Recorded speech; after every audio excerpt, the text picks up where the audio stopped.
everybody, my name is Brooke Niver and welcome back to the Oil Spill. I'm joined with Bobby Long. Bobby, do you want to introduce yourself and kind of tell us what you do for the team? Yes, hi everyone. I am with the Tulsa Oilers and I am in the hockey operations department for the junior team, and I help them with the operations aspect of the team.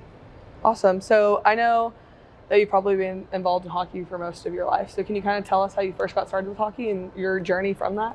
Yes, my parents started hockey when I was very young for me with like learn to play, learn to skate programs.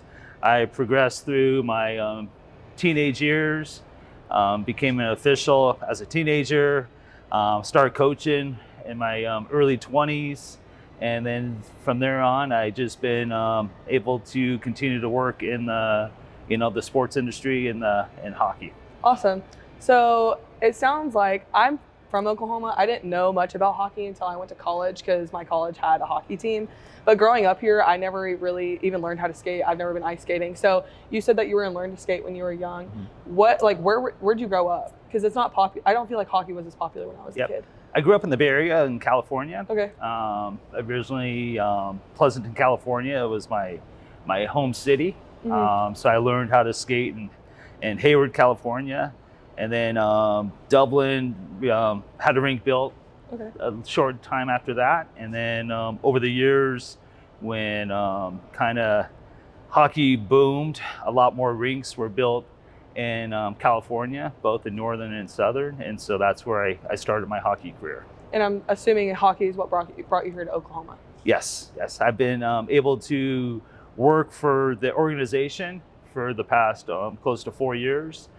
Started on the pro side when we owned 2 teams in the PHF, Premier Hockey Federation, and then as those became developed into the PWHL, the opportunity down here in Tulsa opened up, and so I come down to Tulsa and work here, and currently reside out of state, but I make it work. Awesome.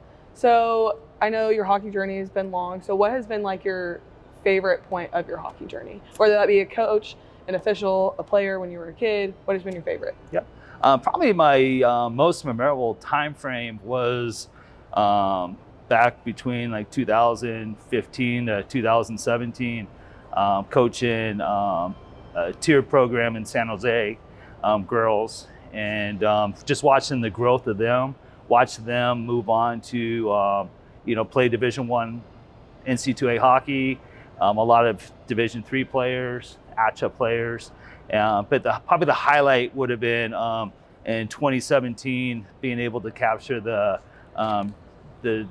19U AA Tier 2 national championship. Awesome. And I know that you weren't going to mention this, but I'm going to mention this. Don't you have a tattoo? Yes, I do. I do have a tattoo. I have a San Jose Junior Sharks national championship tattoo. And that's because your team told you that if they went that far, you would get a tattoo?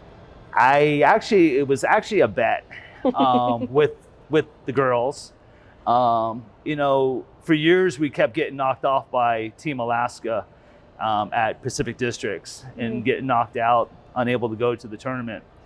So finally, we were able to upset Team Alaska in overtime. And, you go to practice, you got 2 weeks before the national championship event, and practices were just dull. There was nothing going on in practice. So there was almost like, their season had come to an end. Yeah. So we were doing shooting practice outside, and I was like, girls, come on, we're halfway there. Mm-hmm. And they're like, yeah, give me the lip. And, and I said, no. And I go, no, look, I'm halfway there too. And they're like, halfway to what? And I said, getting my tattoo. And next thing you know, it's like, you're not getting a tattoo. I said, yeah, if you guys win nationals, I will get a tattoo. Mm-hmm.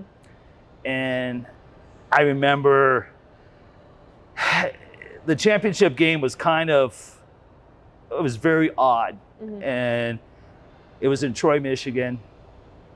And during the game, we had 2 power outages during the game. And my thing was always, we've been there before, so don't worry about it. You guys have faced these situations before. So when the second power outage went out, that's what I turned to. Mhm. Was like, hey, we've been there. Don't worry about it. Power comes back on because the lightning strikes. But then when the game ended, everyone's in like the pile.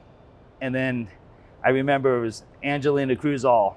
The first thing she said to me is, "You're getting a tattoo."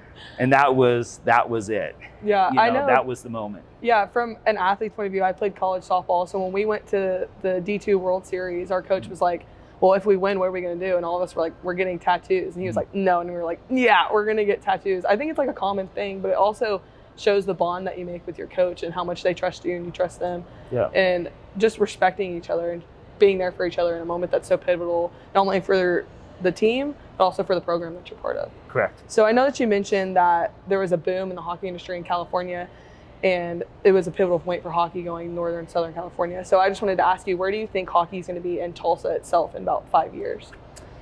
Hopefully large, with the ability of our ownership being able to build this, fantastic facility. Mm-hmm. And then, as we continue to grow the youth hockey aspect of it, and bring in more kids, hopefully we'll have to build another facility in 2, 3, 4, or 5 years down the road, where we can, continue to make hockey grow in Tulsa. Mm-hmm. But we also will need help, in OKC, Wichita, Kansas City. We do need the help.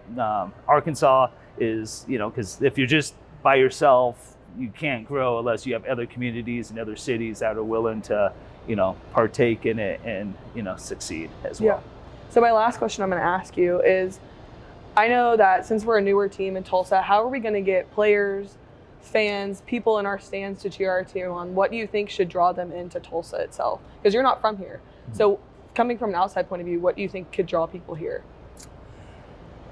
I would say it is the players themselves that can come in and just watch these young men, grow not only as hockey players, but as young men too. It's my belief as you can always grow a hockey player and make them a better hockey player. But what I look forward is seeing these young men that come in at, 17, 18, 19 years old, even 20, that when they leave here, they're a better person and they're successful. It might not be in hockey, but it's a successful person and, going off to school, getting a degree, becoming, a family, and all that. So I think if we can get the connection with the community, with these young athletes, then we would have something to grow on together and make things, successful for everybody. Awesome. So I wanted to say thank you so much for joining me today, and make sure to like, subscribe, and share to our YouTube channel to stay up to date with all of the episodes upcoming. We've had players, we've had billet families, we have our coaches, we have Bobby now. So who knows what's going to be next, but make sure to stay up to date and follow all of our socials, which will be linked in our description. So thank you guys. See you next time.